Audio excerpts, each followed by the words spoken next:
চাকরি দেওয়ার নামে বহু মানুষের সাথে প্রতারণার অভিযোগ ওঠে ময়মনসিংহের বনপাড়া স্কুল অ্যান্ড কলেজের অধ্যক্ষ এমদাদুল হকের বিরুদ্ধে।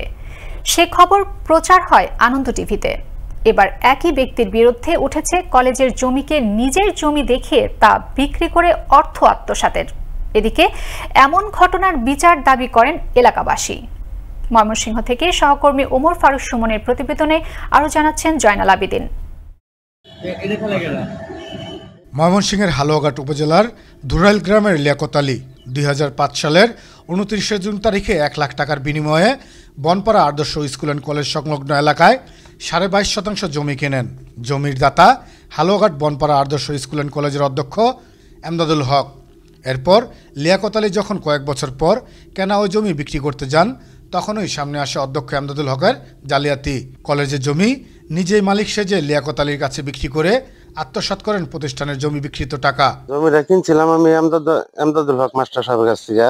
পরে সিলেন সাহেব বললো যে আপনার এটা খারিজ দিয়ে আমার চাকরি খাবো আমি, আপনাকে আমি এই খারিজ দিতে পারবো না, এটা সরকারের কাজ জমি। ছেলেকে চাকরি দিব বলে জমিটা স্কুলে নামে নিছে। তারপর সেই জমিটা আমার বাবার কাছে বিক্রি করছে তার নাম বললে। রসিদ দিছে প্রতিষ্ঠানের নামে দিছে ওই এমদাদ মাস্টার। আবার ওই জমিটাই লেখকের কাছে বেচা লাইছে। অধ্যক্ষের প্রতারণা এখানে শেষ নয়। অভিযোগ রয়েছে স্থানীয় রইসুদ্দিন নামের এক ব্যক্তির পুত্রকে চাকরি দেওয়ার প্রলোভন দেখিয়ে প্রতিষ্ঠানের নামে লিখে নিয়েছিলেন ওই জমি। একে তো রইসুদ্দিনের পুত্রকে চাকরি দেয়নি নাই, অপরদিকে প্রতারণার আশ্রয় নিয়ে বিক্রি করে আরেক ফাঁদে ফেললেন লিয়াকত আলীকে।